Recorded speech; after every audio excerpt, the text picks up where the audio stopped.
Hi friends, welcome to Chennai food.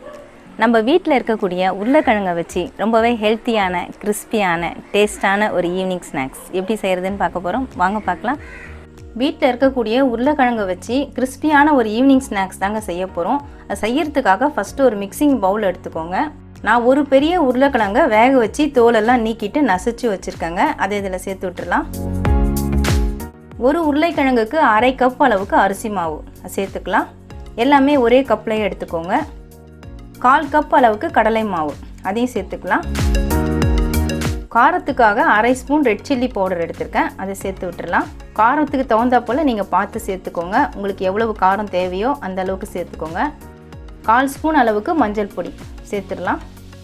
4 பல்லு பூண்டை நான் இடிக்கிற கல்லில் போட்டு இடித்து வச்சுருக்கேங்க. தோல் எல்லாத்தையும் நீக்கிட்டு இடித்து எடுத்திருக்கேன். அந்த பூண்டையும் சேர்த்துக்கலாம். உங்களுக்கு தேவைன்னா நீங்கள் மிக்சியில் கூட ஒரு சுத்து போட்டு எடுத்துக்கலாம். ஆர்கனோ ஹெர்ப்ஸ் அது நான் சேர்க்குறேங்க. இது ஆப்ஷனல் தான், சேர்த்தா நல்லாயிருக்கும். இது சூப்பர் மார்க்கெட்லலாம் கிடைக்கும். அப்படி இல்லைன்னா ஆன்லைனில் நீங்கள் ஃப்ளிப்கார்ட்டில் கூட பர்ச்சேஸ் பண்ணிக்கலாம். அதுக்கான லிங்க் நான் டிஸ்கிரிப்ஷனில் கொடுக்குறேன். இதை நான் அரை ஸ்பூன் அளவுக்கு எடுத்திருக்கேன், அதை இதில் சேர்த்து விட்டுறேன். உப்பு தேவையான அளவு நான் அரை ஸ்பூன் அளவுக்கு சால்ட் எடுத்திருக்கேன், அதையும் சேர்த்துக்கலாம். எல்லாத்தையும் நல்லா மிக்ஸ் பண்ணிக்கலாங்க. தண்ணி எதுவுமே சேர்க்க வேண்டாம். உருளைக்கிழங்குல இருக்கிற ஈரப்பதமே போதும். பாருங்கள், நான் எல்லாத்தையும் சேர்த்து பிசைஞ்சிட்டேங்க. சுத்தமாக தண்ணி எதுவுமே சேர்க்கலை. இந்த அளவுக்கு நமக்கு மாவு நல்லா டைட்டாக இருக்கணும்.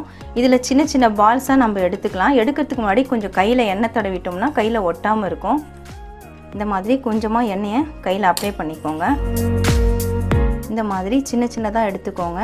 எடுத்துட்டு உருண்டை உருட்டிட்டு அதை ஒரு சிலிண்டர் ஷேப்பில் லைட்டாக பண்ணிக்கோங்க. நீங்கள் ரவுண்ட் ஷேப்பில் கூட போட்டுக்கலாம். ஆனால் இந்த மாதிரி பண்ணும்பொழுது பார்க்குறதுக்கு அழகாக இருக்கும். இந்த மாதிரி பண்ணிக்கோங்க. அவ்வளோதாங்க. இதே மாதிரி எல்லா பீஸையும் ரெடி பண்ணிக்கலாம்.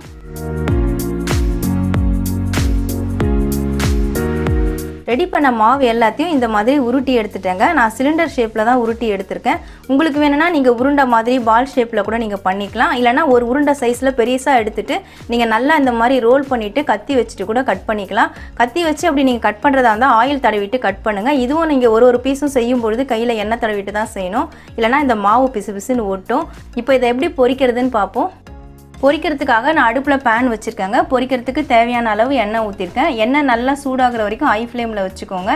சூடான உடனே மீடியம் ஃப்ளேமில் வச்சுருங்க. ஒரு பீசஸாக எண்ணெயில் போட்டுக்கலாம்.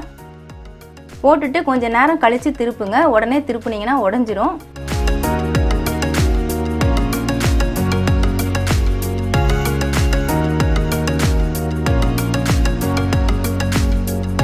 எண்ணெயில் சேர்த்து விட்டுட்டு கொஞ்சம் நேரம் கழித்து திருப்பி விட்டேங்க.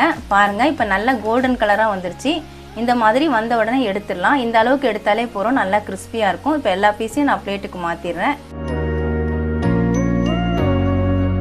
அவ்வளவுதாங்க. வீட்டில் இருக்கக்கூடிய உருளைக்கிழங்கு அரிசி மாவை வச்சு நல்ல கிறிஸ்பியான டேஸ்டான ஒரு ஈவினிங் ஸ்நாக்ஸ் ரெடி ஆயிடுச்சுங்க. ஸ்கூல் காலேஜ் போயிட்டு வர பிள்ளைங்களாம் பசியோடு வரும்பொழுது இந்த மாதிரி ரெடி பண்ணி கொடுத்தா அவங்களும் விரும்பி சாப்பிடுவாங்க. இதுக்கு சைடிஷாக நீங்கள் சாஸ் எதனா வச்சு சாப்பிட்லாம், இல்லை அப்படியே கூட சாப்பிட்லாம். ரொம்பவே டேஸ்ட்டாக இருக்கும். கண்டிப்பாக ட்ரை பண்ணி பாருங்கள். வீட்டில் இருக்கக்கூடிய உருளைக்கிழங்கை வச்சு ரொம்பவே கிறிஸ்பியான ஒரு ஈவினிங் ஸ்நாக்ஸ் டீ போடுற டைமுக்குள்ளே ரொம்ப சட்டுன்னு செஞ்சிடலாங்க. ரொம்ப டேஸ்ட்டாக இருக்கும். கண்டிப்பாக ட்ரை பண்ணி பாருங்கள். உங்களுக்கு இந்த வீடியோ பிடிச்சிருந்தா லைக் பண்ணுங்கள், ஷேர் பண்ணுங்கள், சப்ஸ்கிரைப் பண்ணுங்கள். சப்ஸ்கிரைப் பண்ணவங்க மறக்காமல் பெல் பட்டனை கிளிக் பண்ணுங்கள். இந்த வீடியோவில் ஏதாவது டவுட்ஸ் இருந்தால் கமெண்ட்ஸில் கேளுங்க. நமக்கு இன்னும் 2 சேனல் இருக்குங்க. அந்த சேனலுக்கான லிங்க்கை நான் டிஸ்கிரிப்ஷனில் கொடுத்துருக்கேன். நீங்கள் லிங்கை கிளிக் பண்ணி சேனலை ஓப்பன் பண்ணி பாருங்கள். உங்களுக்கு இந்த சேனல் பிடிச்சிருந்தா சப்ஸ்கிரைப் பண்ணிக்கோங்க. நன்றி, வணக்கம்.